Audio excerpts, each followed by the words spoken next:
Assalamu alaikum, everybody. It's great to be here in New York City on a boat, no less. This is a first in many respects. I've done 4 Cair events in the last 7 or 8 days. So it's a pleasure, it's a privilege to be with all of you today. I want to give a round of applause to the Cair staff, not only for marking their 25th anniversary, but in my opinion, being one of the more important, transformative Cair chapters in the country, because this city, New York, has been a city that has been very much at the forefront, has been very much the ground zero of many of our crises, many of our domestic nekbas, we can call them, many of the legal and political challenges that all Muslim Americans have faced are rooted here in New York City. So I say this with admiration and also some honesty. In many respects, Cair, New York is probably the most important Cair chapter in the country. So when the sister said, she said a really important word that began with the letter I. I've attended many of these events. I was just at Cair, Florida, Cair, Atlanta. Tonight I'm flying to Cair, Qatar. Just joking, right? Don't cancel me for that. But I say that to say that the word invest is critical. It was critical before these 35 days of genocidal rage in Gaza. But it's infinitely more critical right now. We can't use the word donate. We can't use the word give. These words are far too meager. These words are far too weak. These words are far too obsolete to mark the challenge that is in front of us right now. One of my colleagues asked me when I spoke to her earlier today, Professor Khalid, do you think that this moment that we're facing is more daunting? Is it more harrowing than the moment that we faced after 9/11?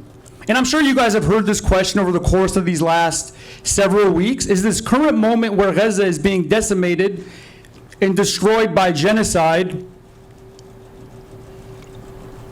are the collateral effects of this genocide creating consequences and contexts that make it harder for us to navigate individually and collectively in this country?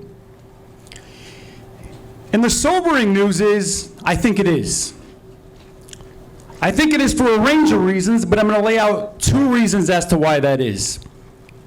The first reason is that our adversary is ubiquitous, pervasive, and strong in every gate of American power, whether it's corporations, whether it's academia, right? Whether it's the media, whether it's law or politics, our adversary is ubiquitous, pervasive, and powerful in all of these gates of power. That's the first point.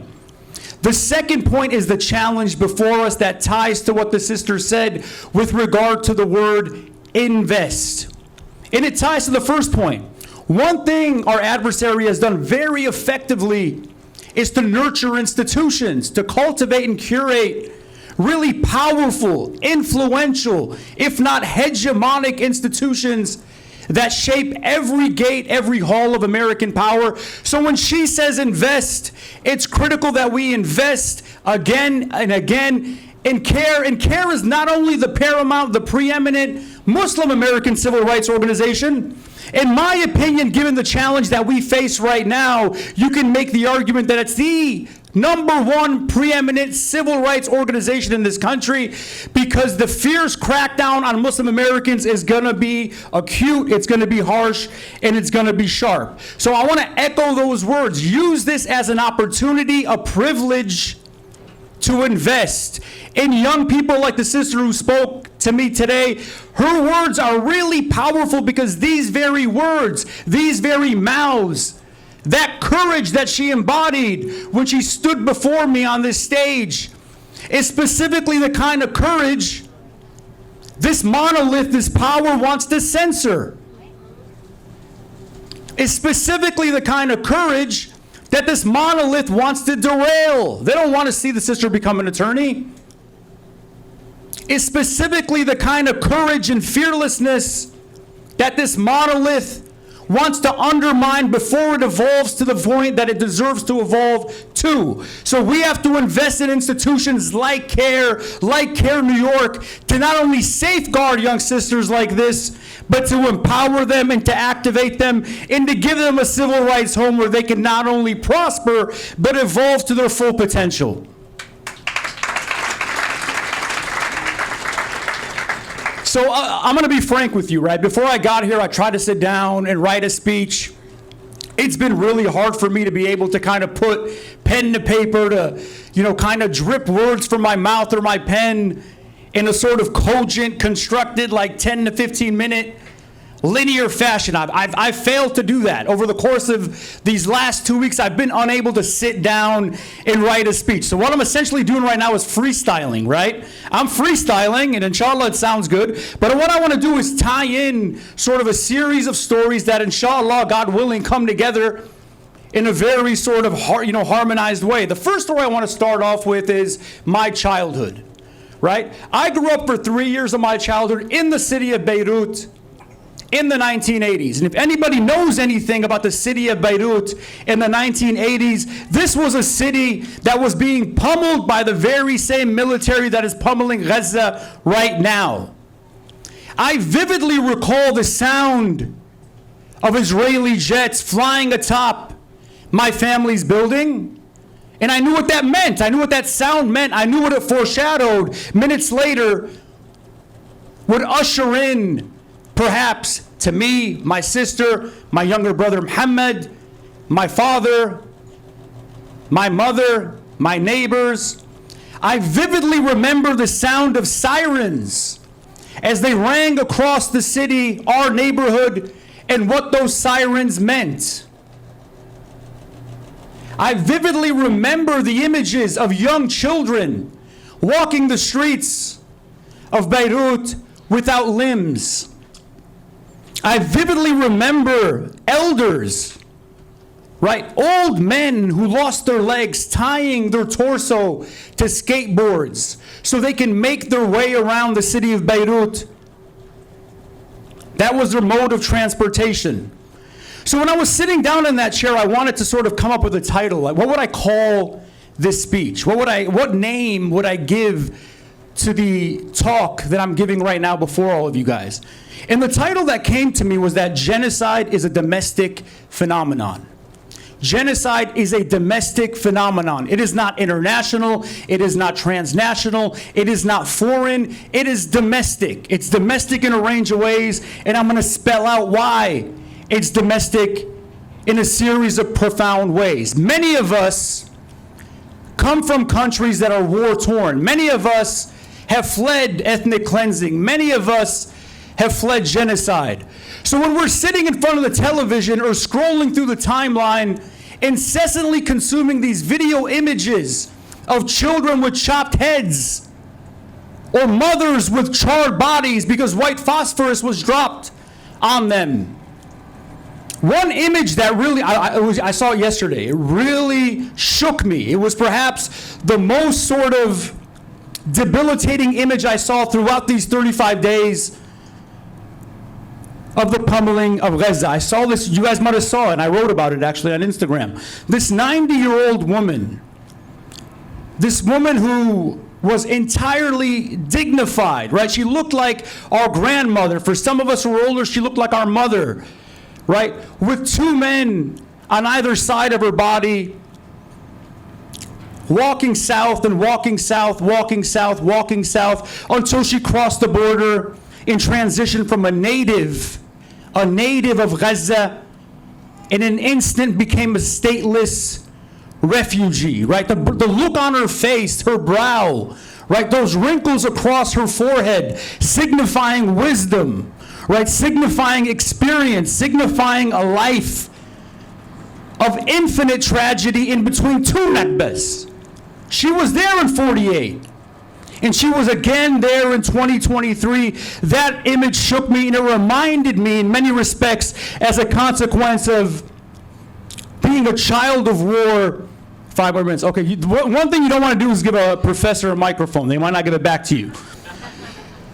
But it reminded me of the struggles that my grandmother went through, my mother went through in Lebanon. So genocide is a domestic phenomenon. But it's even more domestic in nature for the very purpose that we're all collecting and convening tonight. What is genocide? When you sit down and define the technical definition of genocide, it's when a state has the objective, right, to eliminate a people through mass killing. Its objective is to drive them into extinction. That is the technical definition of genocide. Let's look at how genocide has a collateral effect here in the United States. There's a different aim of extinction that it aims to have. It aims to silence us into extinction. It aims to censor us into extinction. It aims to deny us the very foundational right that this country stands atop. I teach constitutional law. The First Amendment is the very cornerstone of the Constitution, which extends the right to free speech. You have the right to convene and collect at any city square, on any street, and wave any flag that you want to, and say free Palestine, and say the state of Israel is a Zionist state. That is the very definition of what being an American is, to exercise that free speech, because dissent is the very bloodline of what it means to be American. But that is being denied. That is a form of expressive constitutional extinction being leveled on all of our heads. Because, and I'll give you a personal story, right? I'm tenured, inshallah they can't fire me, but you never know. They're creative. Sometimes they find ways, like they're distorting things I say on Twitter, on Instagram. You know, I mean, they're really creative. You got to give them some props. But let me tell you a story that signifies how, at this moment, I'm going to be honest with all the young people in the room. When you take a stance on a provocative issue, you assume risks. You assume risks. Courage doesn't come with carte blanche ability to do whatever it is you want to do. You assume risks. I assume risks. One of my goals with my new job was to establish an academic center focused on Islamophobia, right? I mean, for the last 10 years, I've dedicated my research and my writing on Islamophobia. My goal was to establish the first Islamophobia in the law center. I had $800,000 of grants donated to my center 4 weeks ago. I only have $100,000 donated to my academic center as I stand before you here tonight, as a consequence of the advocacy, as a consequence of the education that I engage in on a public level. I assume that risk because at this juncture, not cowering, not capitulating to this form of expressive constitutional speech genocide that is being leveled against us is something I won't accept, because the sacrifices we make here, $700,000, a lost job, a lost opportunity, is nothing in comparison to the 15,000 people killed in Gaza. I lose my job, I'll get another job. I lose that money, I'm gonna get more money. If you lose a life, you can't get that back. You can't get that back. When I'm on social media and I see these young brothers and sisters like Mu'taz or Basan or Bilal Khalid, I lost one of my friends, Isam Abdullah, in southern Lebanon weeks ago. When I see these young guys putting their lives on the very line to make sure that we see what all these corporate media outlets have denied us, and intentionally denied us from not seeing, that not only inspires me, I don't like that word inspires, it's too meager. That obliges me. That obliges me to stand up and speak and exercise whatever platform I have and assume those risks, because if I don't do that, then the reality is that I'm a coward. That I'm a coward. And I got to stare myself in the mirror every morning and accept the fact that I'm a coward. I'm Lebanese, I'm Egyptian, some of you guys are Algerian or Pakistani, but tonight we're all Palestinian. Tonight we're all Palestinian. And until there's a ceasefire, and even months and years after the ceasefire, we are all Palestinian. And we all must stand with Cair, because I'll be frank with you, I've worked with all these organizations for a long time. None of them take as staunch a stance on this issue. None of them stand with pro-Palestinian organizations like this organization does. The sister told you the percentage of hate crimes and hate incidents has escalated, right? Which mandates that Cair takes on more cases. We need more attorneys. If we don't have the attorneys, if they don't have the investment to hire attorneys, what happens is young sisters like the sister who spoke way more powerfully before me, young brothers, young children who are going to evolve and become doctors and politicians and pundits and lawyers and legislators are not going to have the ability to say what they want to say because they're not going to have any defense. So you have to invest, and investing is not only an opportunity, it's an obligation. If you can't speak, invest. If you don't want to risk your job, invest. If you believe that you might tick somebody off at work, invest. I got a lot more to say, but I'm looking at the clock. And I don't want the sisters to get mad at me. I have a violent wife, so I know when women get mad, they might unleash on you. So, but I mean, there's a lot to say. 35 days of a genocide. I mean, much of this has been so just surreal, right? Just like the very juxtaposition of us sitting on this beautiful boat, while at this very moment people in Gaza are being bombed, is surreal. But I want to leave you with these words from one of my favorite Palestinian writers, poets. He wrote a beautiful book called Men in the Sun. And these words, I remember reading these words as a kid, and I didn't really know what they meant until number one, my father passed away, Allah yarhamu. But second, when I fully understood the importance of Palestinian liberation, not only as an Arab or as a Muslim, but as a cornerstone issue of global justice. Ghassan Kanafani wrote, "Everything in this world can be robbed and stolen except one thing.